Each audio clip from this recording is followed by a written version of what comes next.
Doctor Bhimrao Ambedkar ji का यहाँ पे जयंती मनाया जा रहा है और श्रीमान पुरुषोत्तम पांडे जी दीप प्रज्वलन करते हुए मैथमेटिक्स विभाग के हैं पी पांडे जी, और ये दीप प्रज्वलन करते हुए ये यहाँ पे देखा जा सकता है सरस्वती विद्या मंदिर के प्रांगण में।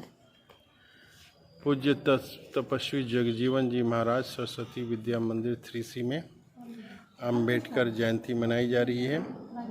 अंबेडकर जी के ऊपर पुष्पार्चन किया जा रहा है। यहाँ पे राकेश जी हैं, ये पुष्पार्चन कर रहे हैं और फिर श्रीमान प्रफुल्ल चंद्र पाठक जी ये जो है पुष्पार्चन कर रहे हैं। ये पप्पू जी हैं, ये पुष्पार्चन कर रहे हैं। सिंधु जी जो हैं वो सहयोग कर रही हैं पुष्पार्चन में।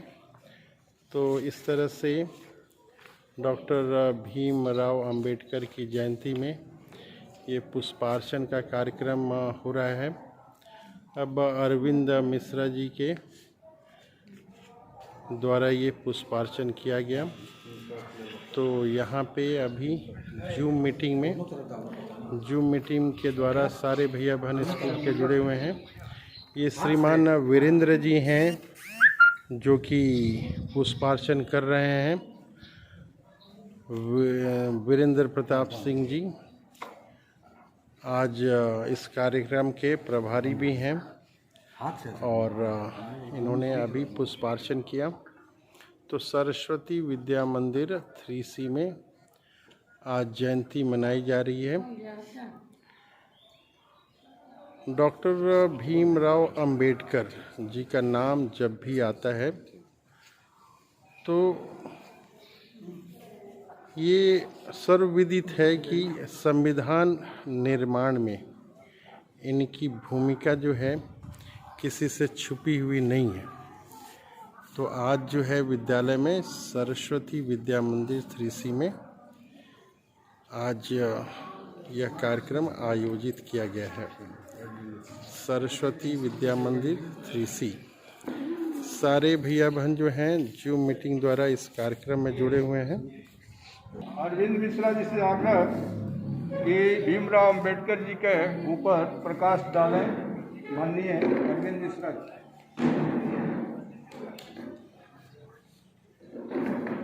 माननीय प्रधानाचार्य जी, प्रभारी महोदय, समिति के अधिकारीगण एवं हमारे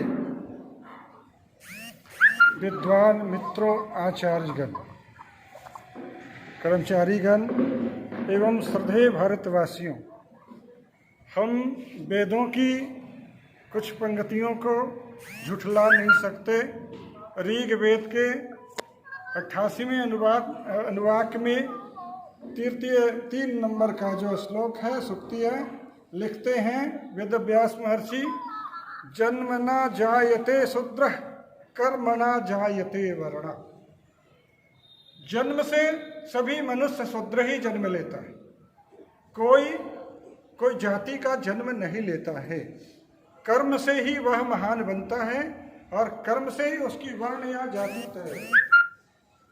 जब भारतीय संस्कृति में गिरावट आई, छिन्न भिन्न हुआ, वैदिक सभ्यताएं मिटा दी गई और आक्रमणकारी आक्रांताओं के द्वारा भारत के संस्कृति को बिल्कुल विनष्ट कर दिया गया।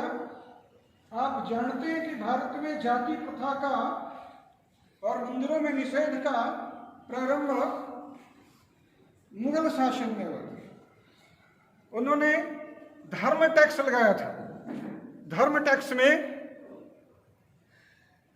1 रुपया जिसका टैक्स था, जो सबसे अच्छे लोग होते थे, जो अंदर जाके बढ़िया से पूजा कर सकते थे, 10 पैसा टैक्स उसको देना होता था जिनकी औकात नहीं होती थी। कम औकात वाले मिडिल होते थे, और जिनके पास पैसे नहीं होते थे, औकात नहीं होते थे, पैसा नहीं दे जा सकते थे, उनको मंदिरों में जाना बंद कर दिया गया था। वो मंदिर में नहीं जा सकते थे क्योंकि वो टैक्स देने वाले नहीं थे। ये हमारे वेदों में कहीं भी किसी भी वर्ण को कहीं भी जाने आने, मंदिरों और पूजा में रोका नहीं है। अगर ऐसा विवाद होता, ऐसी समस्या होती तो जैसे मुसलमानों के लिए, ईसाइयों के लिए श्मशान, उसके चर्च और कब्रिस्तान अलग है, भारत के हिंदुओं के लिए भी दूसरे का ऑडियो ऑफ कीजिए सर।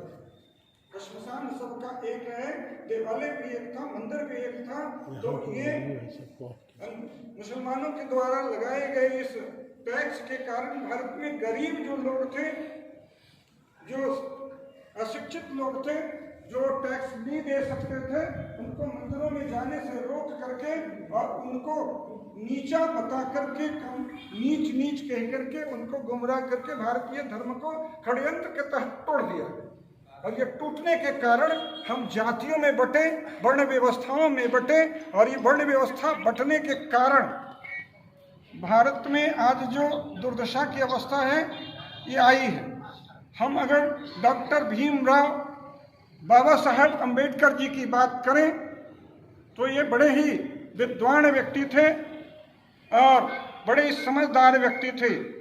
इनके कुल और जाति की बात जो करता हो करे, मुझे इनकी कुल और जाति की बात में तनी भी भरोसा नहीं होती, क्योंकि वेद ने कहा जन्म ना जायते वर्ण शूद्र कर्म ना जायते वरना, इनके कर्म में इनको पुरोहित बना दिया, इनको पांडित्य दिया, और ये अपने कर्म से ब्राह्मण से भी ऊपर थे, शिक्षक थे, आचार्य थे, प्रणेता थे। क्योंकि जब भारतीय संविधान का संरचना की बात आई तो कानून के विद्यार्थी हमारे बाबा साहब अम्बेडकर जी और डॉक्टर राजेंद्र प्रसाद के साथ 7 लोगों की जो कमेटी बनी, इस कमेटी की अध्यक्षता तो डॉक्टर राजेंद्र प्रसाद के हस्ती, उपाध्यक्ष हमारे बाबा साहब अम्बेडकर थे। और इन्होंने दुनिया के 10-12 देशों का भ्रमण करके वहाँ के संविधानों का अध्ययन किया, पढ़ा, समझा, जाना, और तब भारत के एक लिखित संविधान को अमृत रूप दिया। संविधान को अगर पढ़िए तो बाबा साहब ने कहीं भी कोई भेद की बात नहीं की है। आरक्षण की भी बात बाबा साहब ने लिखा तो 10 वर्षों के लिए लिखा कि जो कमजोर लोग हैं उसको बराबर में ला देना चाहिए, पिछड़े लोगों को बराबर में लाना चाहिए। हिंदू धर्म और शिक्षा पर उन्होंने प्रकाश डालते हुए संविधान में समानता के अधिकार को सबके लिए समान लिखा है, कोई भेदभाव कहीं नहीं संविधान। जो न संविधान पढ़ते हैं, न बाबा साहब के जीवनी देखते हैं, और न बाबा साहब के अन्य साहित्य, बाबा साहब के संविधान के अलावे भी छोटी और बड़ी मिलाकर के लगभग 54 रचनाएं, उनको पढ़ने की जरूरत है। आप पढ़िए तो यह ज्ञात होगा कि हमारे देश के संविधान के निर्माता और एक श्रेष्ठ कानूनविद बाबा साहब ने अपने अंदर कितनी विद्वता समेट रखी थी। हम जानते हैं कि जिस पार्टी से वो हुआ करते थे उस पार्टी में उनको उचित सम्मान नहीं मिल पा रहा था, उनको उचित जगह नहीं मिल पा रहा था, लेकिन अपने गुण और धर्म के कारण, अपने शिक्षा के कारण आजीवन बने रहे। और मैं एक बात इस मंच से अवश्य कहना चाहूँगा, जिस व्यक्ति के मन में जातिवाद, व्यक्तिवाद, ईर्ष्यावाद, जलनशीलता है, उसको त्यागे और यह देखे कि डॉक्टर अंबेडकर को बचपन में कितनी प्रताड़नाएं सहनी पड़ी। चाहे ऊंचे वर्ग के लोग थे या धनी वर्ग के लोग थे, ऊंची सम्मानित जात के लोग थे, प्रताड़ित किया, लेकिन फिर भी डॉक्टर बाबा साहब ने किसी को प्रतिशोध लेने की बात नहीं, किसी से प्रतिशोध नहीं लिया इस ऊंचे पद पर जाने के बाद। दूसरी बातें, हमारे देश में बच्चे गरीब होने का रोना रोते हैं, आर्थिक स्थितियां कमजोर होने की बात करते हैं, तो मैं यह अनुभव करता हूं कि उनसे आर्थिक स्थिति में कमजोर बहुत ही कम लोग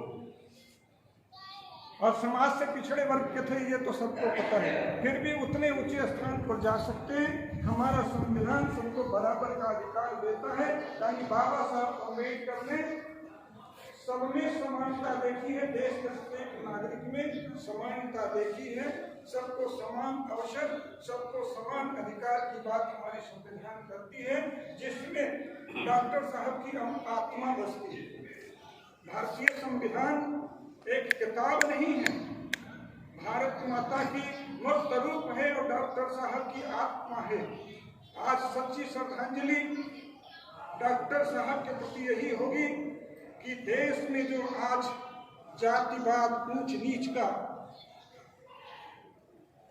भेद पैदा हुआ है, इसे काटने की जरूरत है, इसे मिटाने की जरूरत है और सबको एक समरस हिंदुत्व के छाया के नीचे आने की जरूरत है। जब तक हम मुसलमानों के और अंग्रेजों के द्वारा इस रचित षड्यंत्र को नहीं समझ पाएंगे, हिंदू टूटते बटते और कटते रहेंगे। और अब याद करें 13वीं सदी की बात अगर याद हो तो भारत जितना बड़ा विशाल देश था, जिसमें सीरिया, ईरान, अफगानिस्तान, पाकिस्तान, बांग्लादेश, भारत, ऐसे 7 देश भारत से अलग हो गए और 7 देश अलग होकर इस्लामिक कंट्री बने। ये इसलिए हुआ कि हिंदुओं में एकता नहीं रही, हिंदू जातवाद में बटे रहे। हमारे संविधान प्रणेता ने इसके ओर हमको इशारा किया है। हम भारतवासी बाबा साहेब अम्बेडकर के आज जयंती के अवसर पर इनके चरणों के नीचे यह संकल्प लें कि हम हिंदू हैं और भारत के नागरिक हैं और इसके आज़ादी की अक्षुण्णता बनाए रखने के लिए समर्पित होंगे। बाबा साहब के द्वारा रचित संविधान के प्रति हम। मैं विद्यालय के वरिष्ठ आचार्य माननीय कुणाल पंडित जी से आग्रह किया करके माननीय भीमराव अंबेडकर डॉक्टर साहब के विचारों को हमारे जूम मीटिंग में प्रस्तुत करें और रखें। अपना 2 शब्द।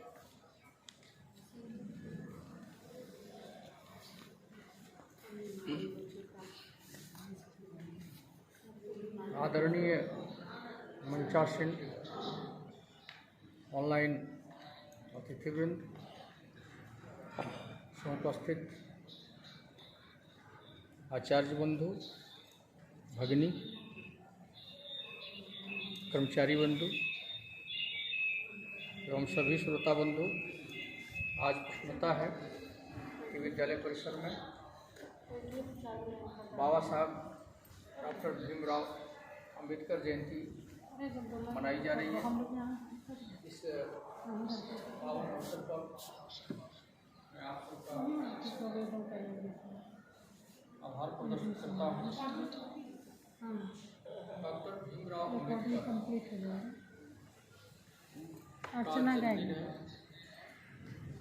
और ये महापुरुषों में से एक है। इन्होंने भारतीय संविधान को बनाया। हम लोग ये कल्पना कर सकते हैं कि देश को आज़ादी मिली है 1947 में और उसके बाद भारतीय संविधान का प्रारूप समिति बनी और जिसकी अध्यक्षता डॉक्टर राजेंद्र प्रसाद, देश के सबसे तेजस्वी महापुरुष थे, उन्होंने किया। कानून के जानकार, अर्थशास्त्र के जानकार, सामाजिक रिश्तों से सरोकार रखने वाले डॉक्टर भीमराव अंबेडकर को भारतीय संविधान को लिखने का अधिकार प्रदान किया गया और पंडित जवाहरलाल नेहरू ने उनको कहा कि सभी प्रकार की सभी देशों की समस्याओं को अध्ययन करने के बाद ये भारतीय संविधान लिखा जाएगा। तो भारतीय संविधान लिखा गया है इस बात पर आधारित है कि विश्व के तमाम प्रकार के जो संविधान भारतीय संविधान को लिखा गया और ये संविधान जो भारतवर्ष में तैयार हुआ विश्व का सबसे बड़ा संविधान था। ये एक विराट संविधान, सबसे बड़ा संविधान कहा जाता है। और इसमें 395 धाराएं हैं, 22 भाग हैं, 9 अनुसूचियां शामिल हैं। इतने बड़े विशाल संविधान की रचना इन्होंने किया, और जिस दस्तावेज को पूरा किया इन्होंने, उस संविधान को 1950 ईस्वी 26 जनवरी 1950 ईस्वी को इस संविधान को पूरे भारतवर्ष में लागू किया गया। और उस दिन से भारत में जितने भी राज्य हैं सबको एकता के सूत्र में पिरोकर भारतीय गणतंत्र की घोषणा हुई। 26 जनवरी 1950 भारतीय इतिहास के स्वर्णाक्षरों में आज अंकित है। और इस संविधान में भ्रातृत्व की भावना का पोषक जो तत्व है, समानता की भावना का जो पोषक तत्व है, समरसता की भावना का जो पोषक तत्व है, उन्होंने समाहित करते हुए इस भारतीय संविधान को लिखा है। भारतीय संविधान में स्पष्ट लिखा हुआ है कि यह एक लचीला संविधान है। लचीला संविधान का अर्थ यह है कि इसमें आप संशोधन कर सकते हैं, और कितनी बार पार्लियामेंट्री सिस्टम में, संसदीय प्रणाली में इसकी संशोधन हुआ। और आज जो है भारतीय संविधान का जो मूल तत्व है, इसको भुलाया नहीं गया है, इसको पिरोया गया है। भारतीय संविधान में स्पष्ट लिखा था कि देश में दलितों को और पिछड़ों को आगे बढ़ाने के लिए सर्वप्रथम 10 साल का आरक्षण दिया जाएगा। आवश्यकता अनुसार इस आरक्षण नीति को बढ़ाया जा सकता है, लेकिन संसदीय जो प्रणाली है, लोकसभा और राज्यसभा दोनों में पारित जो अधिनियम होंगे, राष्ट्रपति के हस्ताक्षर के पश्चात इस आरक्षण नीति को बढ़ाया जाएगा। और तब कई बार पार्लियामेंट्री सिस्टम में इस आरक्षण की नीति को बढ़ाया गया, लेकिन इस आरक्षण के मामले में बाबा साहब ने स्पष्ट कहा कि जब पिछड़ों का विकास हो जाएगा, जब दलितों का विकास हो जाएगा, या आर्थिक रूप से जो पिछड़े लोग हैं वो किसी भी जाति और कौम से हों, अगर वो पिछड़े हों तो उनको आरक्षण मिलेगा, और धीरे धीरे उसको कार्यान्वित किया जा रहा है और होना चाहिए। बहुत सारी बातें उसमें लिखी गई है। अल्पमत, बहुमत, जहाँ मुस्लिम क्षेत्र ज़्यादा है वहाँ भारतीय संविधान में लिखा है वो तो बहुमत में है, उसको वहाँ आरक्षण नहीं मिलना चाहिए, लेकिन उसको सही ढंग से इस्तेमाल करने की ज़रूरत है। जहाँ हिंदू अल्पमत है, जिस एरिया में, जिस क्षेत्र में हिंदू अल्पमत है, उसको वहाँ पर आरक्षण निश्चित रूप से मिलना चाहिए। वो किसी भी जाति, धर्म, भाषा के हो सकते हैं, वो स्पष्ट लिखा हुआ है। आज भी भारतीय संविधान को हर एक पंक्ति को पढ़ने की ज़रूरत है और उसका अर्थ निकालने की ज़रूरत है कि उन्होंने क्या लिखा। इसलिए भारतीय संविधान कभी भी विद्वानों के मत में, बड़े बड़े जो विदेशी विद्वानों ने इसको पढ़ा, उन्होंने स्पष्ट रूप से लिखा है कि इस तरह के संविधान बिल्कुल ही अनोखा है, और भारतीय संविधान ये बना हुआ है, और उसकी स्तुति की और सराहना की। इसलिए हम लोगों को ये गौरव है कि बाबा साहब ने जिस संविधान को लिख दिया वो बिल्कुल ही अमर है, और बाबा साहब की अमरता की हम लोग कामना करते हैं कि ऐसे महापुरुषों की हम लोग याद करते रहें, और इस जयंती को हम लोग सफल बनाए हैं आज के इस भागदौड़ के जीवन में। और जो गतिविधियां हम लोगों की है, इतने काम है, इतने वर्क है, तो उसमें भी हम लोगों ने जो समय निकाला है, ये हम लोगों के लिए गौरव की बात है। इतना ही कह करके मैं वाणी को विराम देता हूँ। जय हिंद, जय भारत। अब मैं नाथ जी के इस में जो बात रखी, अर्चना दीदी जी से आग्रह कि वो आकर के आज अपना गीत प्रस्तुत करें डॉक्टर साहब के जन्मदिन के अवसर पर। माननीय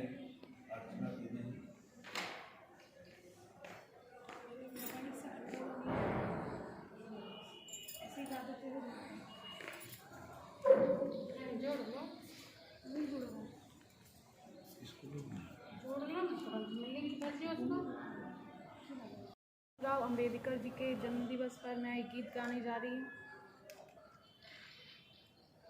वेदों का यह देश समान है, वेदों का यह देश हमारा सुंदर स्वर्ग समान है। इसकी नदियों में अमृत है, कण कण में भगवान है। इसकी नदियों में अमृत है, कण कण में भगवान है। वेदों का यह देश हमारा सुंदर स्वर्ग समान है। इसकी नदियों में अमृत है, कण कण में भगवान है। इसकी नदियों में अमृत है, कण कण में भगवान है। यही प्रथम ब्रह्मा ने अपनी सृष्टि का निर्माण किया और सदा आवास बनाकर जगती का कल्याण किया। यही प्रथम ब्रह्मा ने अपनी सृष्टि का निर्माण किया और सदा आवास बनाकर जगती का कल्याण किया। विंध्य हिमाचल यमुना गंगा, विंध्य हिमाचल गंगा यमुना मिले जिसे वरदान है। इसकी नदियों में अमृत है, कण कण में भगवान है। इसकी नदियों में अमृत है, कण कण में भगवान है। वेदों का यह देश हमारा सुंदर स्वर्ग समान है।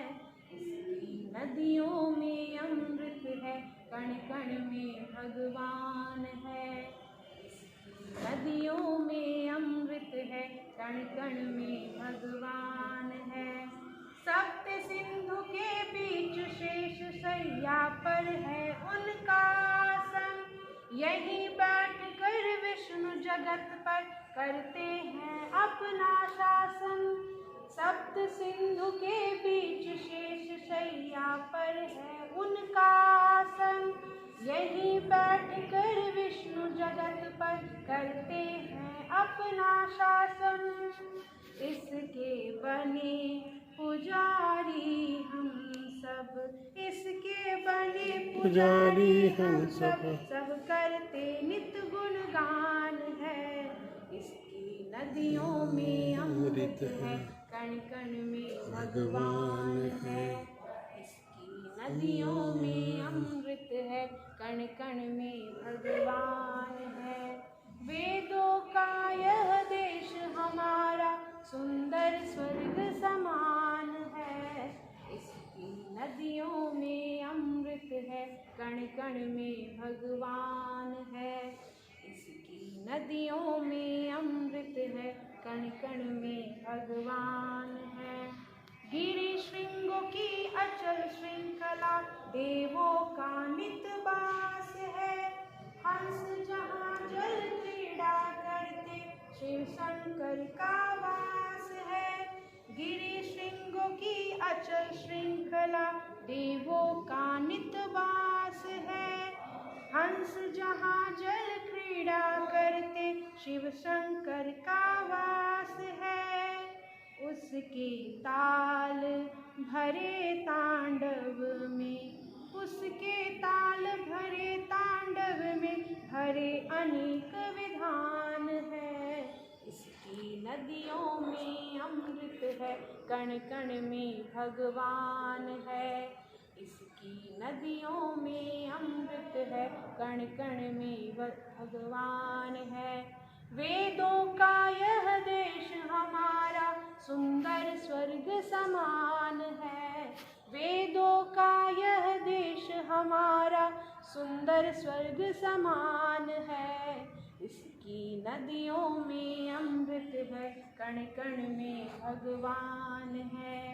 इसकी नदियों में अमृत है, कण कण में भगवान नदियों में अमृत है, कण कण में भगवान है। धन्यवाद।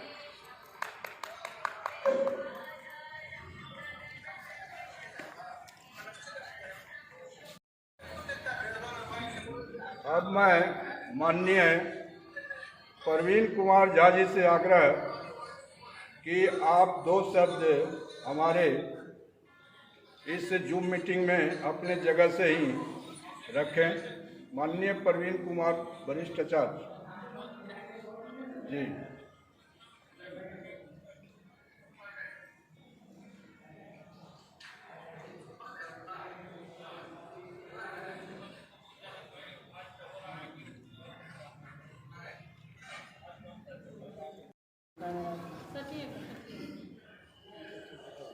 पीछे थोड़ा सा और पीछे रहिए, थोड़ा सा।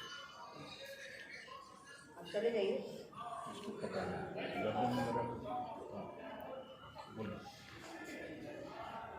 सभी सम्मानित आचार्यगण, दीदी जी और सहपाठी साथियों, सबको जय भीम। आज हम बाबा साहब का जन्म दिवस मना रहे हैं। इनका एक आवाज़ था, शिक्षित बनो, संगठित रहो और संघर्ष करो। ये आवाज़ को समझने की चीज़ है। ये दलितों का आवाज़ नहीं था, दबे कुचे लोगों का आवाज़ नहीं था, ये संपूर्ण मानव जाति का आवाज़ था। अगर इनकी आवाज़ को ये ग्रंथ के रूप में जो श्लोक कहे गए थे संविधान के तहत, अगर इनको समझ लिया जाए तो उनका जीवन संपूर्ण जीवन में बदल जाए। और सहपाठियों, मैं एक बात और कहना चाहूँगा।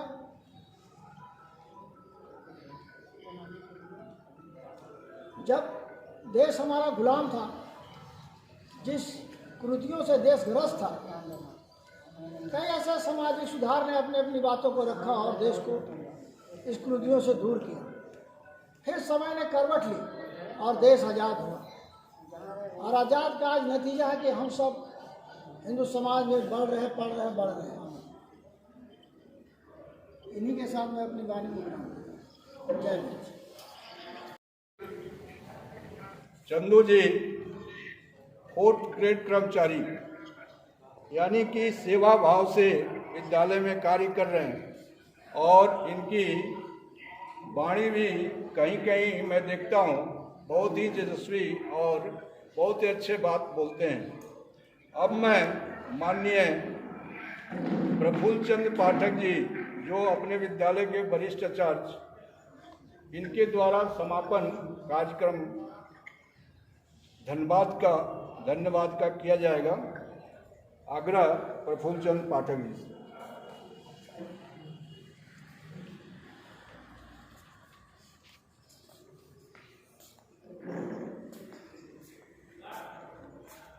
थोड़ा सा और इधर, बस।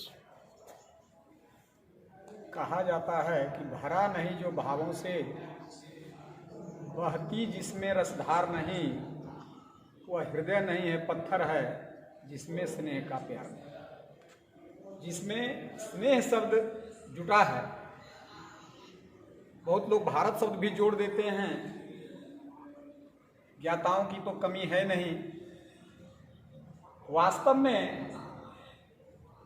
कहीं भी जब भाव आता है तो वहाँ स्नेह उत्पन्न होता है। अभी पूर्व के वक्ताओं ने बताया कि भीमराव अंबेडकर जी निम्न जाति में इनका जन्म हुआ था। मेरा मानना ऐसा नहीं है। जाति तो भगवान ने 3 ही बनाई है, जिसे हम लोग स्कूल में भी पढ़ाते हैं बच्चों को, स्त्रीलिंग, पुल्लिंग और नपुंसकलिंग। जिसमें स्त्री का गुण हो, जिसमें पुरुष का गुण हो और जिसमें स्त्री पुरुष दोनों का गुण विद्यमान हो। चौथी कोई जाति ही नहीं। ये चौथी जाति तो वर्तमान काल के नेताओं ने उत्पन्न किया अपने वोट बैलेंस को बढ़ाने के लिए।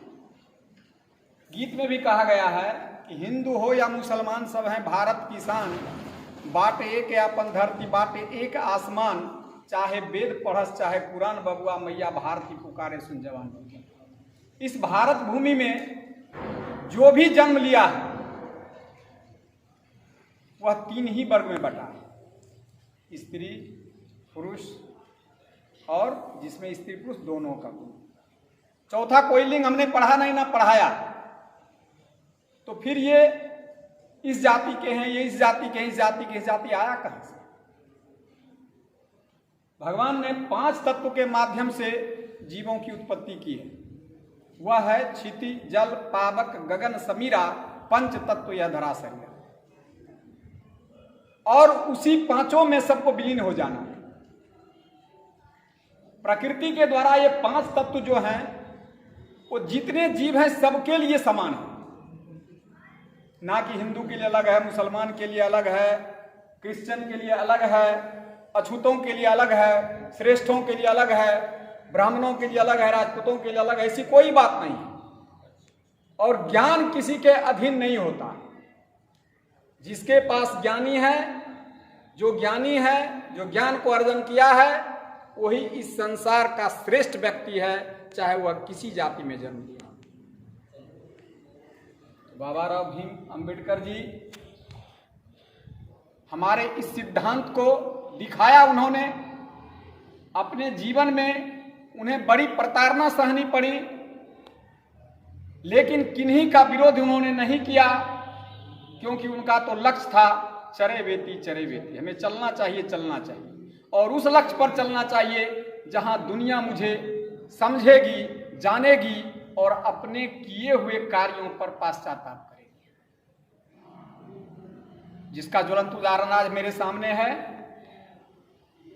भीमराव अंबेडकर जी देश में ही नहीं बल्कि विश्व में पूजे जाते हैं। तो पूजा इनके ज्ञान की होती है।